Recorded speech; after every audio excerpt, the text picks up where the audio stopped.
The awakening. Humanity's dormant power stirs. The vast expanse of space stretched out before Captain Alina Reyes as she stood on the bridge of the Earth Force ship Defiant. Her dark eyes scanned the starfield, searching for any sign of movement. For decades, humanity had maintained a quiet presence on the fringes of known space, content to explore and expand at their own pace. But now, something had changed. Captain, her first officer, Commander Jack Chen, called out, "We're picking up unusual energy signatures at the edge of the Orion sector." Alina's brow furrowed. The Orion sector was the furthest reach of human-controlled space, a buffer zone between Earth's colonies and the territories of the Galactic Council. "Show me," she ordered, striding to the main view screen. The display flickered to life, revealing a cluster of pulsing red dots moving in formation. Alina's breath caught in her throat. She'd seen those energy patterns before, in old war footage from the last time humanity had clashed with the Council. "It can't be," she murmured. "They wouldn't dare." But the evidence was undeniable.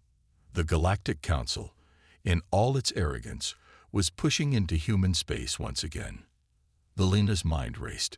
For years, Earth had maintained the facade of a quiet, complacent species. They had let the Council believe that humanity had grown soft, content with their small patch of the galaxy. It had been a carefully orchestrated deception, designed to lull their potential enemies into a false sense of security. "Send an encoded burst transmission to EarthCom," Alina ordered. "Authorization Omega-7 Delta." The sleeping giant stirs. As her communications officer rushed to comply, Alina allowed herself a grim smile. The Council had forgotten the lessons of the past, but humanity had not. They had spent decades preparing for this moment, building in secret, training in the shadows. Across human space, hidden shipyards began to hum with activity. Cloaked stations emerged from asteroid fields and nebula. A vast network of defenses, invisible to the Council's probing scans, came to life.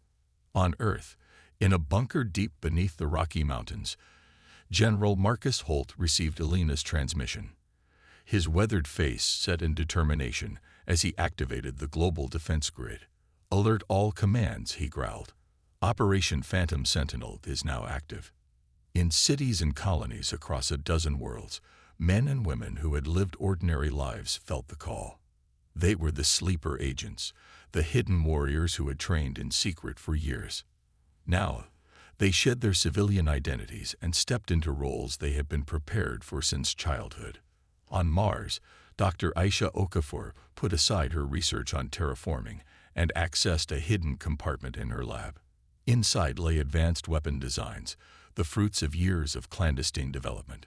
With steady hands, she began the process of bringing these theoretical weapons to life.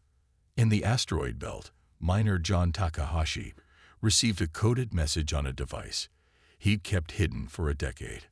Without a word to his coworkers, he made his way to a nondescript storage unit. Inside was a state-of-the-art fighter, its systems more advanced than anything the Council had ever encountered. On Europa, beneath the icy surface, Admiral Zaravella stood before a holographic display of the galaxy. Red lights blinked, indicating the Council's encroachment. Blue lights, representing humanity's hidden assets, began to pulse in response. She allowed herself a moment of pride. The plan she had helped craft was unfolding flawlessly. "They think us weak," she murmured to her assembled staff. "They believe we have forgotten how to fight. But we have not been idle. We have not been complacent. We have been waiting." Back on the Defiant, Alina watched as reports flooded in from across human space. The sleeping giant was awakening, and the Council had no idea of the force they were about to face. "Orders, Captain," Commander Chen asked, his voice tight with anticipation. Alina's eyes hardened. "Set course for the Orion sector. Stealth systems at maximum. We'll observe their movements and gather intel. But make no mistake, we are now on a war footing." As the Defiant slipped silently through space, Alina couldn't help but feel a mix of dread and excitement. The Council had forgotten humanity's strength, forgotten the tenacity and ingenuity that had allowed a young species to stand against the galaxy's oldest power. Now, they would be reminded. And this time, humanity would not simply defend. This time, they would reshape the very foundations of galactic society. The awakening had begun, and the galaxy would never be the same. The Hidden Fleet. Earth's secret armada emerges. Deep within the Kuiper Belt, far beyond the reach of even the most advanced Galactic Council sensors, a massive structure slowly stirred to life. For decades, it had drifted silently, its existence known only to a select few. Now, as the call to arms echoed across human space, the Perseus station began to pulse with activity. Commander Liam O'Neill stood at the heart of the command center, his piercing blue eyes fixed on the holographic display before him. All around, personnel moved with practiced efficiency, their actions honed by years of secret drills and simulations. Status report. Liam barked, his Irish lilt carrying an edge of steel. His second-in-command, Lieutenant Commander Maiwam, responded crisply. All systems are green, sir. The fleet is reporting ready status across the board. Liam nodded, a grim smile playing at the corners of his mouth. Then it's time to show the galaxy what humanity has been up to all these years. With a series of commands, the massive hangar doors of Perseus Station began to open. From the cavernous space emerged ships unlike anything the Galactic Council had ever encountered. Sleek and deadly, they moved with an almost organic grace, their hulls shimmering with adaptive camouflage technology. The flagship of this hidden armada glided forward. The HSS Nemesis, a vessel that represented the pinnacle of human engineering and ingenuity. At its helm stood Admiral Cara Valdez, a woman whose tactical brilliance was matched only by her fierce determination. All ships, form up. Cara's voice rang out across the fleet's secure channels. Operation Shadow Strike is now in effect. Remember your training. Remember why we fight. The Council thought us beaten, thought us tamed. It's time to remind them of the fire that burns in human hearts. As the fleet moved into formation, Liam couldn't help but marvel at the sight. Each ship was a masterpiece of human innovation. The destroyers, swift and agile, armed with gravity manipulation weapons that could tear enemy vessels apart at the molecular level. The carriers housing squadrons of fighters that could outmaneuver anything in known space, and the support ships equipped with technology that could repair damage in minutes, not hours. But it wasn't just the technology that made this fleet formidable. It was the people. Every crew member had been chosen for their skills, their adaptability, and their unwavering commitment to humanity's cause. They had trained in secret for years, honing their abilities and pushing the boundaries of what was possible. As the fleet prepared to jump to the front lines, Liam's mind wandered to the years of preparation that had led to this moment. He remembered the day, nearly 2 decades ago, when he had been approached by a nondescript man in a Dublin pub.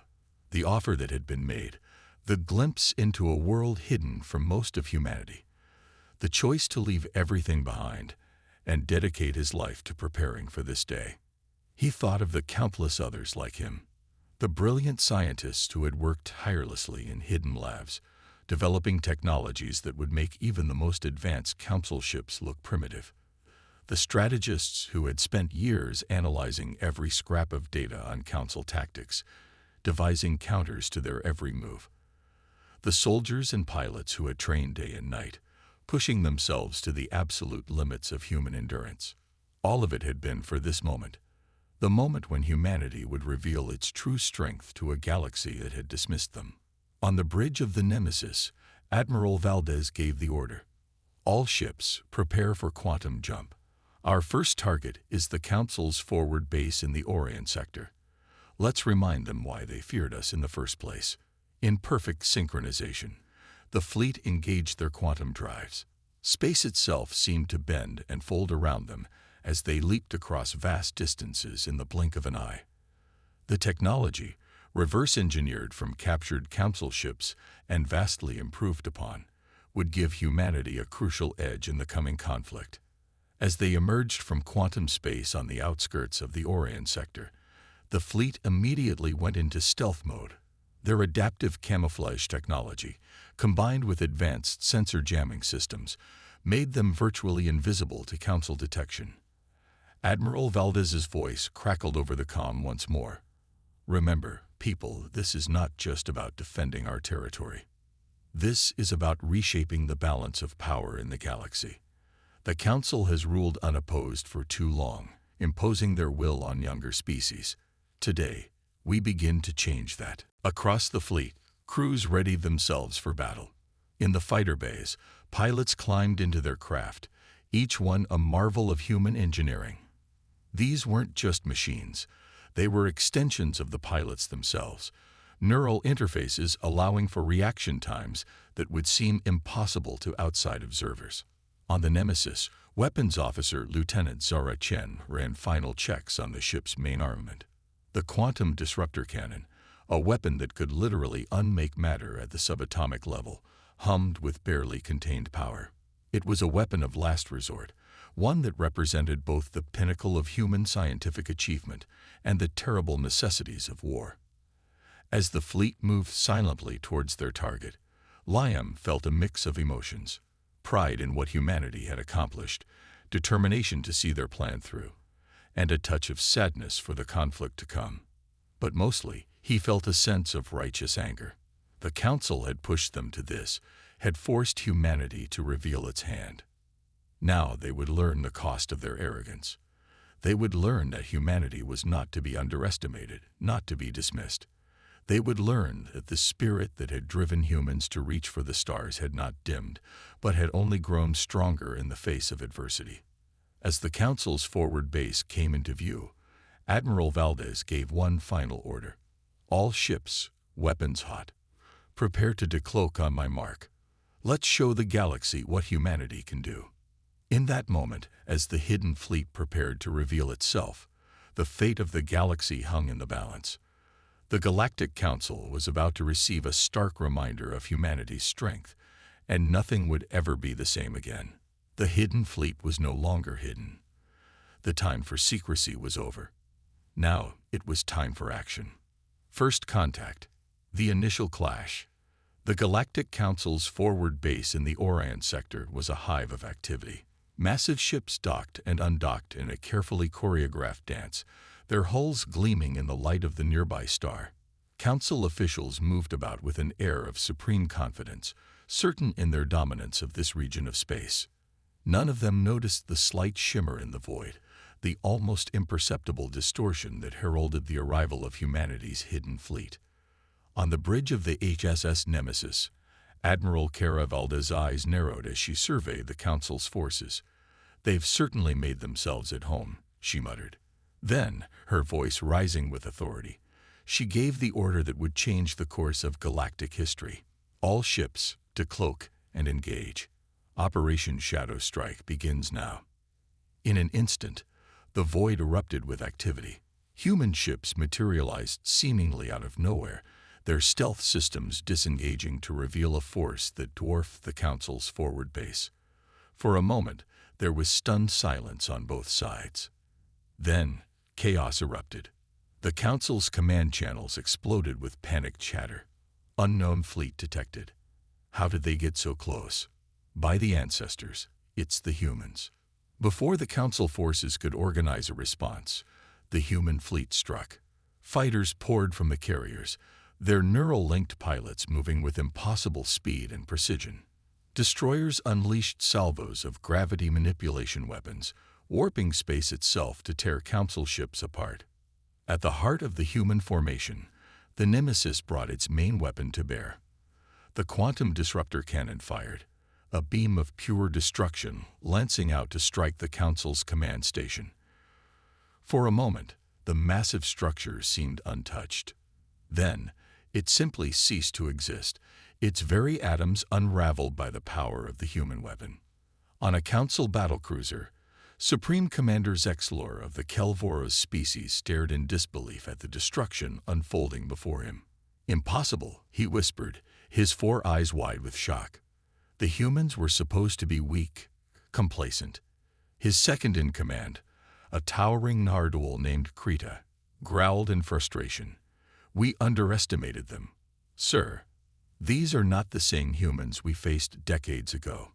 Their technology, their tactics, they'd surpassed us." Zexlor's mandibles clicked in agitation. "Send out the call. We need reinforcements. All available Council forces are to converge on this location immediately." But even as the distress call went out, Zexlor knew it might be too late. The humans had achieved complete tactical surprise, and they were pressing their advantage with ruthless efficiency. Back on the Nemesis, Admiral Valdez watched the battle unfold with grim satisfaction. "Target their communication relays," she ordered. "We can't let them call for help." Lieutenant Chen's fingers danced over her console. Targeting solutions locked. Admiral. Firing. Precision strikes from the human fleet took out the Council's long-range communication arrays, isolating the battle from the rest of Galactic Council space. The trap was sprung, and the Council forces were alone. As the battle raged, individual acts of heroism and ingenuity played out across the battlefield. On the destroyer HS Thunderchild, Captain Aisha Rahman found her ship surrounded by 3 Council cruisers. Rather than retreat, she ordered her crew to execute a maneuver they had practiced countless times in simulation, but never in real combat. "Initiate the Mobius Gambit," she called out. The Thunderchild's engines flared, and the ship began to move in a complex pattern that seemed to defy the laws of physics. The Council ships, their targeting systems confused by the human vessel's impossible trajectory, fired and missed. In the chaos, the Thunderchild struck, its weapons finding vulnerable points in the enemy ship's defenses. In the fighter squadrons, Wing Commander Jason Chen led his pilots in a series of daring attacks on the Council's largest battleships. The neural interfaces of their craft allowed them to react faster than any organic pilot could, turning the space around the massive Council vessels into a deadly dance of laser fire and explosions. "Remember your training." Jason's voice rang out over the squadron channel. "They may have numbers, but we have the element of surprise and superior tech. Make every shot count." As the battle progressed, it became clear that the Council forces were outmatched. Their ships, once considered the pinnacle of galactic engineering, were being systematically dismantled by human weapons they couldn't even begin to understand. On his battlecruiser, Supreme Commander Zexlor watched in horror as his fleet was decimated. How? He demanded of no one in particular. How did they advance so far without our knowledge? The answer, of course, was decades of secret preparation, of humanity's unwavering determination to never again be at the mercy of an alien power. But Zexlor couldn't know this. All he knew was that the mighty Galactic Council, which had stood unchallenged for millennia, was facing a threat unlike any it had ever encountered. As the last of the Council's major combat vessels fell to the human assault, Admiral Valdez opened a channel to the remaining enemy ships. Her face appeared on view screens across the battered Council fleet, her expression stern but not unsympathetic. "This is Admiral Caravaldez of the Human Defense Force. Your fleet is destroyed. Your base is gone. Surrender now, and you will be treated fairly under the laws of war. Continue to fight, and you will be destroyed. The choice is yours." On his ship, Zexlor slumped in his command chair.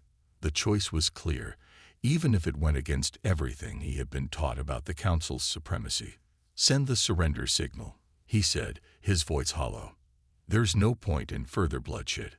As the remaining Council ships powered down their weapons, a cheer went up across the human fleet. They had won their first major engagement, and the cost to the enemy had been catastrophic. But even as the human crews celebrated, their leaders knew that this was only the beginning. The Council would not take this defeat lightly. They would regroup, they would analyze, and they would come back in force. Admiral Valdez's voice cut through the celebrations. "All ships, begin recovery operations. I want every piece of Council tech we can salvage. We've won the battle, but the war is just beginning." As the human fleet secured their victory, news of the engagement was already spreading across Council space. The impossible had happened. Humanity, The species they had dismissed as weak and primitive had struck a devastating blow against the Galactic Council. Across 100 worlds, Council leaders scrambled to respond. Emergency meetings were called, fleets were mobilized. But in the back of every mind was a chilling thought. If the humans could do this once, what else were they capable of? The galaxy held its breath, waiting to see what would happen next. The age of Council dominance was over. A new era had begun. And at its heart stood humanity, no longer content to be ignored or oppressed. The first clash had ended in human victory, but the true test was yet to come. The turning tide. Humanity's ingenuity shines. The news of humanity's stunning victory in the Orion sector spread like wildfire across the galaxy. On countless worlds, beings of all species huddled around communication devices, eager for any scrap of information about the conflict. The Galactic Council, long seen as an unassailable power, had been bloodied by a species many had dismissed as primitive. In the halls of the Council's capital on Axis Prime, panic reigned. Emergency sessions were called, fingers were pointed, and blame was assigned. But beneath the chaos, a grim determination took hold. The humans had caught them by surprise once. It would not happen again. Grand Arbiter Zalthax, the supreme leader of the Council, addressed an assembly of the galaxy's most powerful beings. His crystalline form shimmered with barely contained energy as he spoke. "We have underestimated the humans, to our great cost," he intoned, his voice resonating through the chamber. "But we are the Galactic Council. We have ruled for millennia. We will not be undone by upstart primitives." A great cheer went up from the assembled dignitaries. Fleets were mobilized, resources were allocated, and a massive counteroffensive was launched. The Council was bringing its full might to bear, determined to crush the human rebellion once and for all. But humanity was ready. On Earth, in the sprawling underground complex known as the Hive, Dr. Aisha Okafor stood before a holographic display of the galaxy. Red dots representing Council forces were converging on human-held space from all directions. "They're coming in force," she murmured, her dark eyes narrowed in concentration. "Just as we predicted." Beside her, General Marcus Holt nodded grimly. "Then it's time to show them what else we've been working on. Initiate Project Labyrinth." Across human space, hidden installations began to power up. Massive generators hummed to life, tapping into energy sources the Council had never even theorized. In the void between stars, space itself began to ripple and distort. As the Council fleets approached human territory, their sensors suddenly went haywire. Navigation systems failed, quantum communications broke down. It was as if the very fabric of space-time had become hostile to their presence. On the Council flagship, Admiral Krita of the Nardul bellowed in frustration. "What is happening? Where are we?" His science officer, a Zorbian named Venerx, worked frantically at her console. "It's impossible to say, Admiral. Space itself seems to be changing around us. I've never seen anything like it." What the Council forces were experiencing was the result of decades of human research into the fundamental nature of the universe. Project Labyrinth was a network of devices that could alter the properties of space-time on a massive scale, creating a defensive maze that only humans knew how to navigate. As the Council fleets floundered, human ships struck from all directions. Emerging from hidden bases and pocket dimensions, they engaged the enemy with surgical precision. The lessons learned from the first battle had been well applied, and now humanity's technological edge was clearer than ever. But it wasn't just in space that humanity's ingenuity shone. On a dozen worlds, Council ground forces found themselves facing an enemy that seemed to be everywhere and nowhere at once. On the jungle world of Novus Eden, a Council invasion force led by the fearsome Krelnak warriors stormed what they thought was a human colony. Instead, they found themselves facing an army of holographic defenders, indistinguishable from the real thing until the moment of impact. As the Krelnak fought phantoms, human special forces struck from hidden bunkers, using the confusion to devastating effect. In the asteroid fields of the Kuiper Belt, Mining installations thought to be easy targets turned out to be heavily armed fortresses. Council ships found themselves navigating treacherous fields of gravitational anomalies, only to be ambushed by human vessels that seemed to phase in and out of reality. But perhaps the most shocking development came in the form of humanity's newest allies. As the conflict spread, other species that had long chafed under Council rule saw an opportunity. The Arcanian Collective, known for their mastery of cybernetics, pledged their support to the human cause. The nomadic Zinfar, with their unparalleled knowledge of slipstream travel, offered their services as navigators and scouts. Humanity, it seemed, was not content to merely defend itself. They were reshaping the very political landscape of the galaxy. On the front lines, acts of individual heroism continued to turn the tide. Captain Alina Reyes, her ship Defiant now a legend among the human fleet, led a daring raid deep into Council space. Her target, a top-secret research facility where the Council was attempting to reverse-engineer human technology. All hands, prepare for quantum jump. Alina's voice rang out across the ship. We're going in hot and fast. Our job is to secure that facility and deny the enemy any chance of closing the tech gap. Failure is not an option. The Defiant materialized in the heart of the Council facility's defenses, its advanced stealth systems allowing it to slip past the outer perimeter undetected. As alarms blared and enemy ships scrambled to respond, Alina's crew moved with practiced efficiency. Boarding parties teleported directly into the research labs, securing vital data and prototypes. But it was what they found in the deepest level of the facility that would change the course of the war. Captain, Commander Chen's voice crackled over the comm, tense with excitement. You're going to want to see this. In a heavily shielded chamber, the boarding party had discovered something extraordinary, a being of pure energy, trapped within a containment field. As Alina approached, the being's form shifted and pulsed, taking on a vaguely humanoid shape. I am Zephyr, a voice echoed in their minds. The last of the precursors. The Council has kept me prisoner for eons, fearing the power I represent. But you are different. You have the potential to bring balance to the galaxy. The implications were staggering. The precursors were thought to be nothing more than legend, an ancient race that had seeded the galaxy with life before vanishing mysteriously. If this being was indeed one of them, it could provide humanity with knowledge and technology beyond their wildest dreams. As the Defiant made its escape, carrying its precious cargo, the balance of power in the galaxy shifted once again. Humanity now held not just a tactical advantage, but a key to understanding the very foundations of galactic civilization.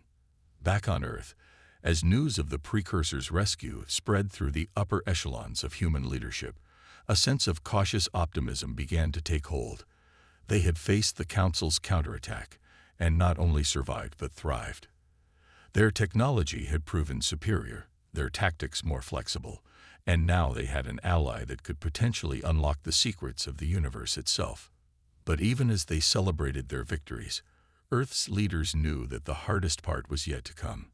They had changed the game, but the Council was vast and ancient. It would not go quietly into the night. As the conflict entered its next phase, the question on everyone's mind was simple. How far would humanity go to secure its place in the galaxy? And what would be the cost of their ascension?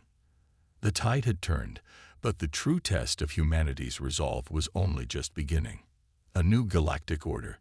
Humanity's rise. The great halls of Axis Prime, once the unquestioned seat of Galactic Council power, now echoed with a different kind of energy. Representatives from 100 species filled the chamber, their conversations a cacophony of languages and dialects. But all fell silent as the doors swung open, admitting a delegation that would have been unthinkable mere months ago. Humans had come to Axis Prime, not as supplicants or defeated foes, but as equals, perhaps even as new leaders in a rapidly changing galaxy. Admiral Cara Valdez led the human delegation, her crisp uniform a stark contrast to the ornate robes of the Council species. Beside her walked Alina Reyes, now hailed as a hero across human space, and Dr. Aisha Okafor, whose scientific breakthroughs had turned the tide of war.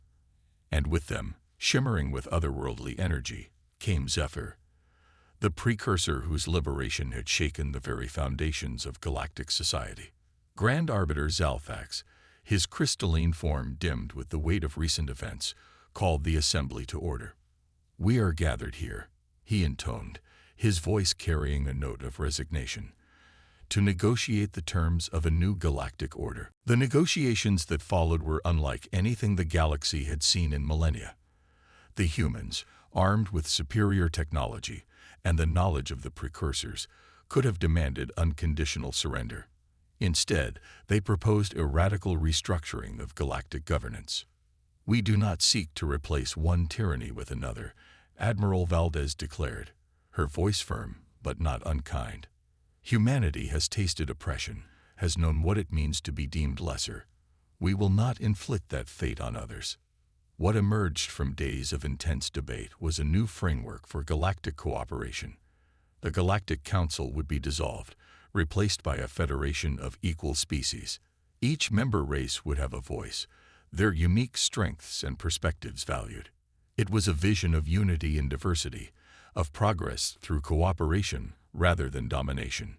But not all were pleased with this new order. Hardliners among the Council species bristled at the idea of relinquishing their power. In the Outer Rim, warlords and pirates saw opportunity in the chaos of transition. The peace that followed the war was fragile, requiring constant vigilance and diplomacy to maintain. Humanity found itself at the center of this delicate balance. Their technology, now enhanced by precursor knowledge, made them the de facto peacekeepers of the galaxy. Human ships patrolled trade routes. Human scientists worked to solve problems that had plagued alien worlds for generations, and human diplomats mediated disputes between species that had been enemies for millennia. On Earth, the changes were equally profound. The planet had become a hub of interstellar commerce and cultural exchange. Alien architecture blended with human designs in soaring cities that reached for the stars. In universities and research centers, humans worked alongside the brightest minds from across the galaxy, pushing the boundaries of science and philosophy. But with great power came great responsibility, and the lessons of history were not forgotten. Safeguards were put in place to prevent any one species, including humans, from dominating the others. The Federation's constitution, drafted by a diverse committee of jurists from a dozen worlds, enshrined principles of equality, individual rights, and checks on power. As the years passed, the new galactic order began to stabilize. Trade flourished, cultural exchanges broadened perspectives, and scientific cooperation led to breakthroughs that benefited all. The Federation's first major test came when a natural disaster threatened to destroy an entire sector. Ships and aid from every member species poured in, coordinated by the Federation's rapid response teams. What could have been a catastrophe became a shining example of interstellar cooperation. Yet challenges remained. On the fringes of known space, explorers encountered evidence of other advanced civilizations, some long dead, others perhaps still active but hidden. The mystery of the precursors and their disappearance deepened, with Zephyr's knowledge providing tantalizing clues but no definitive answers. Humanity, once content with its small corner of the galaxy, now found itself leading expeditions into the unknown. The spirit of exploration that had driven their ancestors to cross oceans and reach for the moon now propelled them to the very edges of the universe. One such expedition, led by the now legendary Alina Reyes aboard the advanced exploration vessel Horizon, made a discovery that would once again reshape galactic understanding. In a distant star system, they found the remnants of a precursor installation, a vast, ring-shaped structure that dwarfed anything built by modern civilizations. As Alina's team began to unravel the secrets of the installation, they realized they were looking at something far more significant than a simple outpost. It was a gateway, a means of traveling instantly across unfathomable distances, perhaps even to other galaxies. The implications were staggering. The Federation now faced questions that would test the bonds of their newfound unity. How would this discovery be shared? Who would control access to such power? And what might they find on the other side? As news of the discovery spread, the Great Assembly of the Federation convened an emergency session. Representatives from every member species gathered to debate the path forward. The discussions were heated, the stakes unimaginably high. In the end, it was a human voice that cut through the clamor. Dr. Aisha Okafor, now serving as Earth's representative to the Federation, took the floor. "We stand at a crossroads," she began, her voice calm but filled with conviction. "Before us lies a door to the unknown, a gateway to possibilities beyond our wildest imaginations. We could choose fear, to close this door, to turn our backs on the greatest adventure our united species have ever faced. Or we could choose hope, to step forward together into a future limited only by our courage and our compassion." She paused, her gaze sweeping the assembly. Humanity's journey to the stars began with a simple question: what's out there? Today, we pose that question not just for ourselves, but for all the peoples of our galaxy. Let us answer it together. A hush fell over the chamber, broken moments later by a thunderous applause. Species that had been bitter enemies now stood united in common purpose. The gateway would be explored, its benefits shared by all, under the guidance of a joint Federation expedition. As preparations for the first journey through the gateway began, there was a palpable sense of anticipation across the galaxy. Humanity, in the span of a few short years, had gone from an isolated species on the edge of the galaxy to leaders of an interstellar federation, poised to take its first steps into a larger universe. The future was uncertain, filled with both promise and peril. But one thing was clear: humanity had not only found its place among the stars, it had helped forge a new destiny for all sentient beings. The galaxy would never be the same, and the greatest adventures were yet to come. As Elena Reyes stood on the bridge of the horizon, preparing to lead the first expedition through the gateway, she reflected on the journey that had brought them to this point. From the first tentative steps into space to the crucible of war and the challenges of peace, humanity had proven its strength, its ingenuity, and its capacity for growth. "Ready for the next chapter?" Commander Chen asked, a smile playing at the corners of his mouth. Elena nodded, her eyes fixed on the shimmering portal before them. "Always," she replied. "Let's see what's out there." With that, the horizon surged forward, carrying with it the hopes and dreams of a united galaxy. The next great adventure had begun, and humanity was leading the way.